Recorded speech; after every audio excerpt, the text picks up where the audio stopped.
Hola, ¿es el comercio de la flora y la fauna cubana legal o ilegal? Sobre ese tema estaremos hablando hoy a tiempo. Acompáñenos.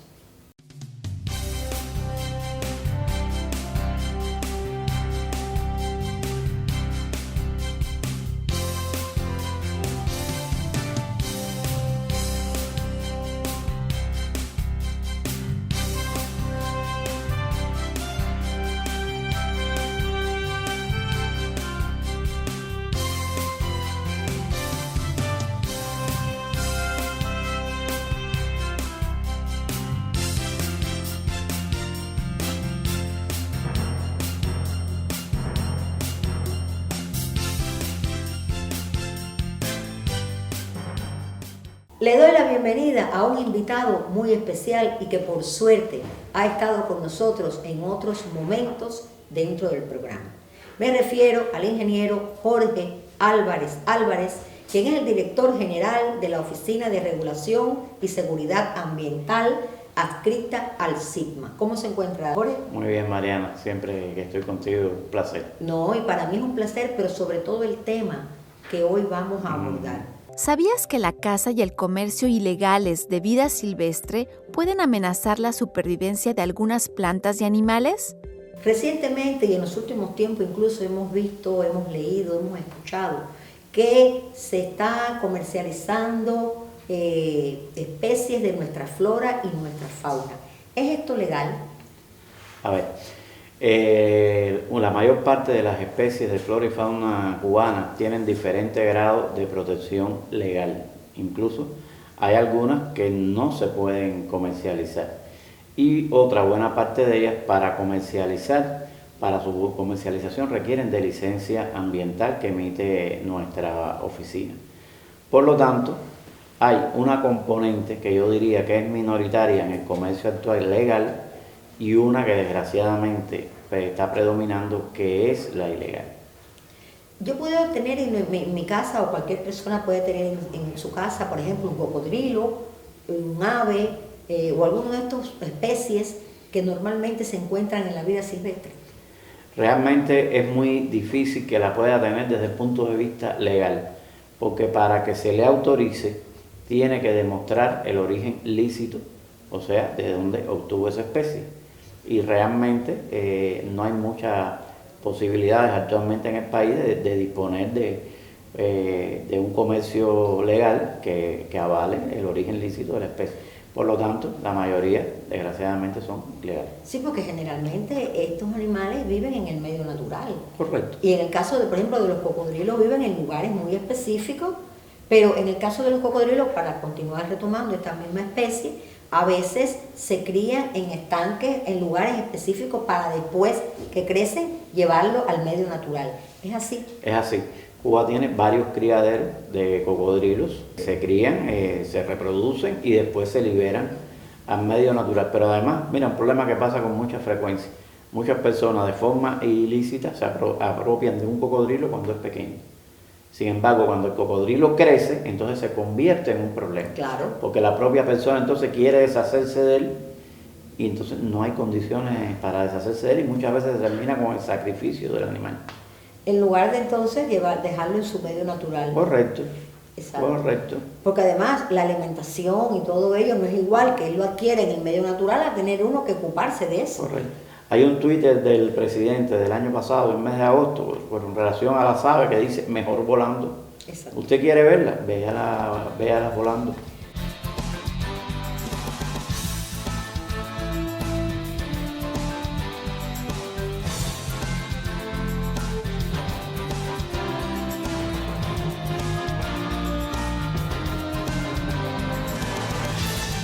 Sí, porque es que realmente no hay condiciones No hay para tenerla, pero condiciones. además se ponen tristes, en el caso de las aves se ponen tristes, a veces hay una sola, quizás a veces cuando hay dos, bueno, pues por esa fidelidad que ellas tienen, pero cuando es una sola, usted ve que está triste, que no canta como tiene que hacerlo, ¿verdad? Sí, a veces se capturan aves que tienen pichones en los nidos y estos mueren, se capturan hembras en épocas de reproducción, aves, otras especies en épocas de reproducción, o sea, realmente el impacto ambiental que genera esto es importante, es muy importante. Eso sin contar que en muchas ocasiones no lo tienen ni siquiera en su casa, sino que sale del país en un hábitat completamente diferente. En Cuba y en el mundo, o sea, tal y como pasa en el mundo, está ocurriendo en Cuba.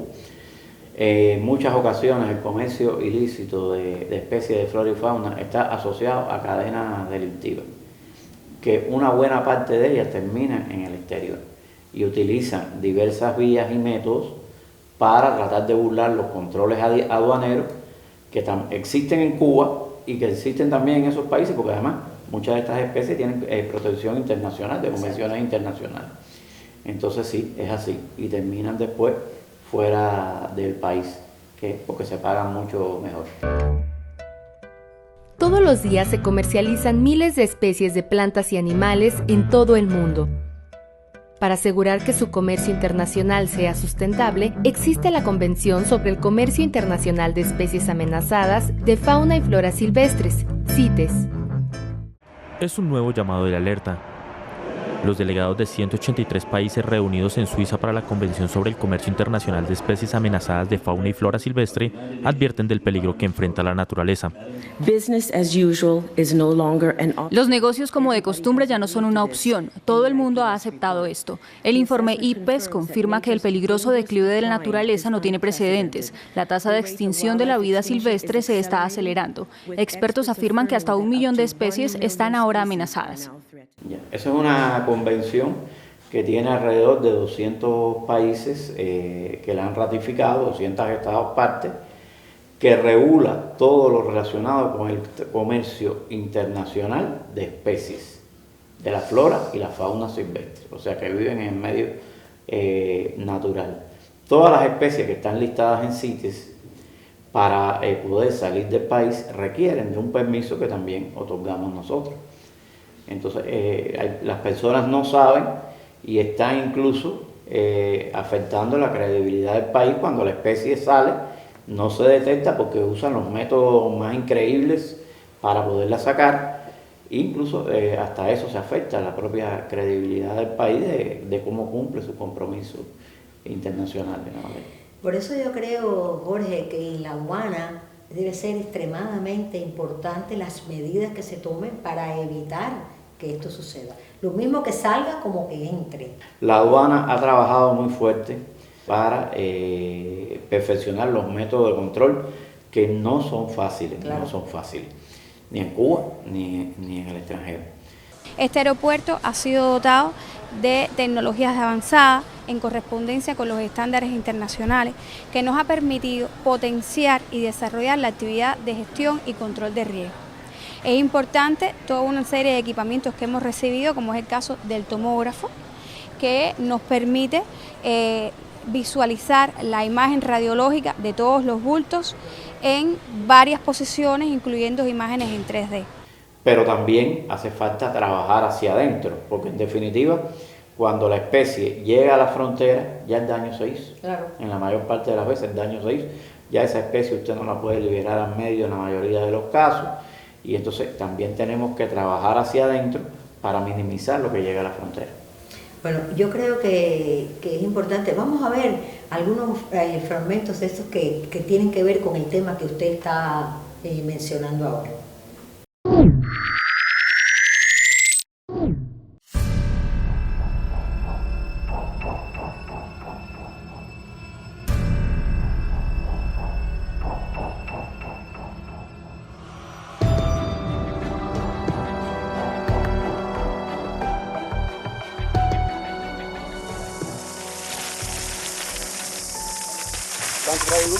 Dos. ¿Quién se capturó eso?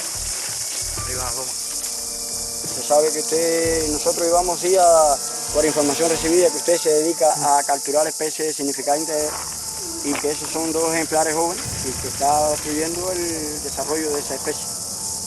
Por lo tanto, se le va a ocupar a los animales y se le va a imponer una multa por el decreto 200, artículo 8, inciso A. Los animales serán ocupados y luego liberados al medio natural. ¿Tú no conocías que eso está prohibido? Sí, ¿Y por qué lo hiciste? Diversión, por dinero. La tropa se dedica a esto, en caso de lucro. Un día que adquiere un precio en el mercado negro, se oscila entre los 50, 60, 80 pesos, un ejemplar. Y por ello que se dedican ellos a la caza ilícita de estos ejemplares de la fauna. Y fundamentalmente la jutía, que bueno, sirve para alimentarse y tiene muy buena venta en la zona. Nosotros llevamos tiempo trabajando estos casos y bueno, hoy por suerte hemos obtenido el resultado que esperábamos. Cuando lo llenen, deme el canal.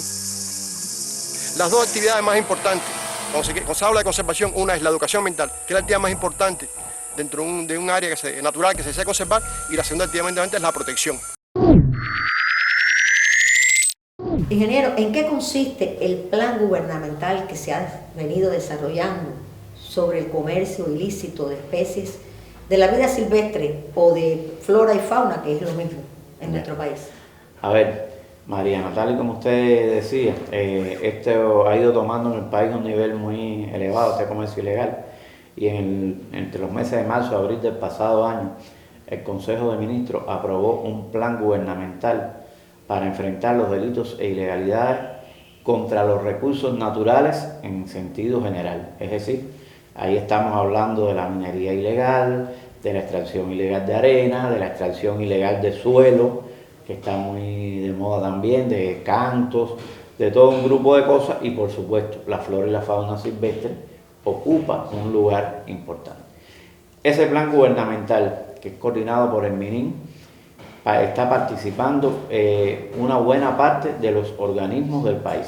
Ahí está la aduana, que ya me preguntó, ahí está el Ministerio del Interior, que es el coordinador, con un papel muy importante del cuerpo de guardabosques.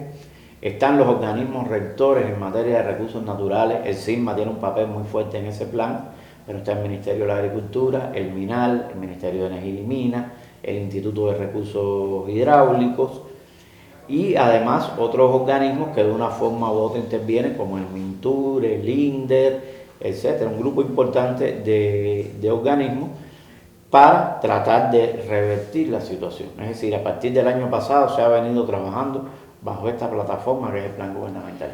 ¿Qué hace el país en sentido general y las instituciones que de una u otra forma tienen que ver con evitar el comercio ilegal de especies de la vida silvestre? Primero, a partir del plan gubernamental se ha creado una plataforma de actuación muy fuerte en materia de coerción. Puedo decir que el año pasado se pusieron miles de multas, fundamentalmente por el cuerpo de guardabosques, y varios procesos han sido llevados por la vía penal, por la vía judicial, a partir de las figuras que están en nuestro Código Penal actual, que no es precisamente un código ambiental. Incluso algunos de estos casos se han llevado por la televisión, de comercio ilegal de madera. El Circuito de Protección de Montaña Sierra del Rosario, perteneciente al Cuerpo de Guardabosques de Artemisa, detectó un hecho de tala y transportación ilegal de madera en esta zona de especial interés por constituir reserva de la biosfera y monumento nacional en la categoría de paisaje. 33 piezas de caoba cerrada y 6 bolos de esta variedad de madera preciosa fueron encontrados dentro del ecosistema boscoso durante el intento de traslado hacia la carretera para su comercialización posterior. A partir de un recorrido realizado por los miembros del Cuerpo de Guardabosques, se detectó la existencia infraganti de un ciudadano que se encontraba en la localidad de La Guinera, el cual intentaba sustraer la cantidad de 33 piezas de madera, utilizando para esto una yunta de buey como medio de transporte y de traslado. A la hora de tratar la madera, se lo utilizan la yunta de buey, la aterrizan de una terraza hacia la otra y de ahí la enganchan con los bueyes o la amarran con los bueyes, la alan con los bueyes hacia el acopiadero. Y ahí en el acopiadero es donde se carga para los vehículos que ellos utilizan para transportar la madera. Debe haber aproximadamente 100 metros de donde la cortaron hacia aquí hasta el acopiadero. esta madera, en el área donde nos encontramos, no estaba autorizada, ni está autorizada por los compañeros del Servicio Estatal Forestal para la tala, porque teniendo en cuenta que esto es un área protegida, no estaba aprobado entre el plan de manejo para hacer la tala, ni los manejos silviculturales, está autorizado hacer la tala. En este caso esta se destina, porque está aprobada la madera preciosa, se baja del plan inicial y esta sustituye a la que se iba a talar. Al margen del daño económico, las afectaciones al medio ambiente y a la planificación del manejo forestal en este ecosistema resultan significativas. Caoba es una especie valiosa, de muy lento crecimiento, y esta en cuestión tenía algo más de 40 años de plantada. Provocan con esas talas un daño al paisaje y a los servicios ecosistémicos que brindan esas plantas y las otras que viven en conjunto con ellas. En este caso se radicó una denuncia 5384 por el delito de hurto contra una persona que intentó apropiarse de un volumen de madera con ánimos de lucro. En estos momentos el proceso continúa para determinar la participación de otros posibles implicados en el hecho. Los órganos del Ministerio del Interior seguirán enfrentando este tipo de hechos que atentan contra el patrimonio natural y económico de la nación. Desde Artemisa, Roberto Molina y Emmy Valdés, Sistema Informativo. Hubo también uno de Gladys Rubio vinculado a los pericos cubanos, a los catellos. Pero además el plan incluye en materia de inspección estatal acciones de coordinación entre los 5 o 6 organismos que tenemos rectoría sobre los recursos naturales. Es decir, establecer el carácter sistémico de la inspección estatal que establece la ley de medio ambiente. ¿Cuáles son los organismos? Ahí está, bueno, el SIGMA, está Recursos Hidráulicos, está el Ministerio Minal, está el Minagri, está el MINEN y está el MININ, en este caso de la inspección con el cuerpo de guardabosques fundamentalmente. Y lo que se busca es articular el trabajo. Por ejemplo, en los próximos días vamos a hacer inspecciones conjuntas a determinados lugares que no los anunciamos, claro, por razones lógicas, para, con los recursos que hay, optimizar el trabajo. Pero el plan gubernamental también tiene una plataforma en materia de comunicación. Eso le iba a preguntar, porque fíjese, yo creo que no se trata solo del aparato coercitivo como tal. Yo creo que tiene que llegarse a una comprensión y un entendimiento de todas las partes sobre por qué eso no puede hacerse. ¿Qué opina usted? Que eso es muy importante. O sea, aquí es muy importante el enfrentamiento, ¿no? La coerción, pero como dijimos ahorita, ya el daño está hecho. Exacto. En la mayoría de los casos. Entonces, también es muy importante trabajar en la prevención. En este sentido, por ejemplo, la Contraloría General de la República, que también participa, ha emitido indicaciones fuertes y precisas para todos los que tienen que administrar o controlar recursos naturales. Pero también está la comunicación. El SIGMA ha aprobado una resolución con un plan de comunicación de este tipo, de estas actividades, donde también intervienen estos 6 organismos que mencioné, porque son rectores, cada cual tiene que comunicar de lo que le toca y le sabe y conoce. Pero además hay algo muy importante también que incluye el plan, y es trabajar en un comercio legal. El comercio de ciertas especies silvestres, cuando es legal y sustentable, puede fomentar la conservación y beneficiar a las comunidades locales. No es para ahora pensar que todo el mundo va a poder tener una cotorra. Se está trabajando en todas estas vías, por supuesto. Vuelvo a repetir, la educación ambiental es muy importante. Mire, la escuela. Correcto. Ahora mismo que no están los alumnos en el aula, pero que están haciéndose clases por la televisión, yo creo que un papel extremadamente importante sería desde edades muy tempranas que los niños aprendan por qué no, y si lo tengo, cómo debo tenerlo para que se acerque a las condiciones naturales en que esa especie, me estoy refiriendo en este caso a la fauna, ¿no?, pueda convivir. Correcto. ¿Verdad? Yo creo que no es solamente prohibir, sino crear las condiciones para aquellos que necesiten o que quieran tener, y me refiero a la flora y a la fauna específicamente. Correcto. Ahí la escuela, también está el MES y el MINET en el plan, pero además la escuela juega un papel, como usted decía, muy importante, pero también la casa. La familia. La familia, porque hay que inculcar la sensibilidad de esos niños que van a crecer y nos van a suceder en el futuro, hacia los animales, hacia las plantas. Y no estoy hablando ahora solamente de las especies cubanas de vida silvestre, Estoy hablando de las mascotas comunes, de los perros, los gatos, etcétera. Son seres vivos, no hay por qué maltratarlos, hay que cuidarlos y esos valores hay que inculcarlos desde pequeño, por la escuela y por la familia. Bueno, y ahora que usted habla de mascotas, ¿qué relación pudiera tener o tiene este tema vinculado a la protección de los animales y las plantas de vida silvestre? En este caso, con la reciente ley de bienestar animal que se acaba de aprobar. Correcto. ¿Tiene relación? Tiene relación, ¿por qué? Porque aunque como dije, las especies de flora y fauna cubana están protegidas por una legislación ambiental importante, el decreto ley de bienestar animal y su reglamento que está en construcción toca desde el punto de vista del bienestar de estas especies, o sea, los requisitos que hay que cumplir para el bienestar de las especies de fauna.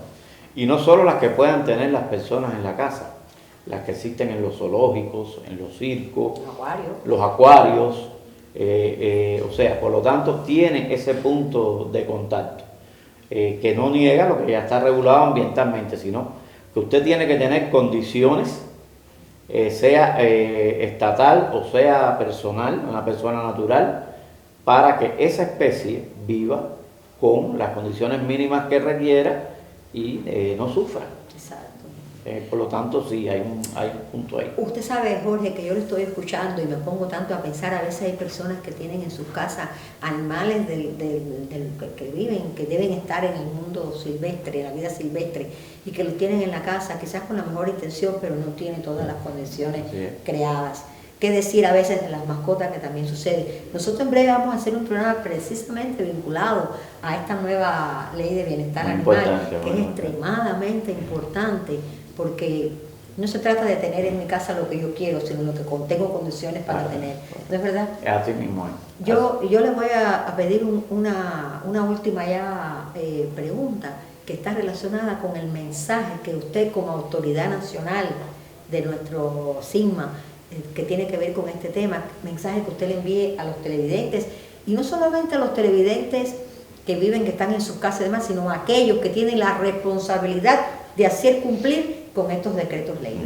¿Qué le pudiera usted decir? A ver, yo le diría en primer lugar a la ciudadanía en sentido general, primero que, como dije ahorita, que sean sensibles ante este problema, que valoren el daño ambiental que están causando a estas especies, que la ciencia ha demostrado que sus poblaciones van disminuyendo aceleradamente. A los que tenemos funciones rectoras, obviamente tenemos que fortalecer nuestro papel y nuestras actuaciones para enfrentar estas ilegalidades, y tenemos que actuar contra ellas a partir de las herramientas que nos da la ley. Muchas de ellas, por ejemplo, las multas no se corresponden con la situación de hoy en día, pero se van a cambiar. Seguro. Pero además no es solo la multa, el decomiso, hay otras acciones. Hay que actuar con total fuerza contra estas violaciones. Y también hay que actuar en las otras componentes que hablamos. La de comunicación, la de educación, incluso el papel que tiene que desempeñar la ciencia en este problema, ante este problema. ¿Por qué? Porque para establecer un comercio legal hay que hacer los institutos de investigación, las universidades tienen que hacer estudios de población. Sí, yo le iba a preguntar, ¿qué papel juega la ciencia en todo esto? Muy importante, lo está jugando ya. Hace falta, por ejemplo, si se quiere comercializar una cantidad X de ejemplares de una especie, hay que hacer estudios de población. Cuba tiene experiencia en esto, el cobo, los delfines, etcétera, para saber la cantidad de animales, de qué sexo, de qué tamaño, de qué edad usted puede extraer del medio silvestre sin que se dañe la población de la especie. Pero también la ciencia está trabajando en metodologías para reproducir en cautividad. Tal y como decíamos, los criaderos de cocodrilo, bueno, el país tiene algunos criaderos de cotorra, de jicotea, de un grupo de estas especies. Entonces también ya no habría que ir al medio, usted las reproduce en cautividad y una parte la libera al medio para reponer lo que se está afectando y la otra la comercializa. Y eso se hace solo con ciencia, solamente con la ciencia. Yo creo que la ciencia está presente en todas las esferas de la vida, y por suerte, aquí también está. Aquí también está y está en el plan gubernamental también, la Sí. componente científica. Porque hay centros de investigación en todo el país, que de una u otra manera están vinculados entre las tantas investigaciones que realizan. Me refiero a estos centros de estudios ambientales y a estos centros de investigaciones relacionadas con las ciencias ambientales que tienen mucho que ver con esto. Incluyendo también las sociedades. La sociedad civil. Tenemos la sociedad zoológica, la sociedad botánica, la Fundación Núñez Jiménez. O sea, en esto todos tenemos que trabajar por lo mismo. Que en definitiva yo creo que el mensaje, resumen de esto es por el bienestar de nuestra flora y nuestra fauna, por su salud y porque se la podamos legar a las generaciones futuras. Yo creo que sí. Yo creo que amar a los animales en su medio es muy importante. Ir allí, contemplarlos, si se puede ir a un lugar determinado donde podamos disfrutar del canto de las aves, de la vida, cómo se relacionan ellos. Yo creo que es lo más importante, que tenerlo ahí en una jaula o que tenerlo en otro lugar. Correcto. ¿Y les parece bien? Así mismo es. Bueno, cuando pase la pandemia, pues los invitamos entonces a que puedan disfrutar de esos lugares maravillosos que tiene nuestro país. Así es. Yo le agradezco muchísimo a usted, Jorge, su presencia una vez más en el programa Tiempo, y a usted le digo que el buen hombre es aquel que ama intensamente a todos los seres vivos. ¿Es usted uno de ellos? A tiempo.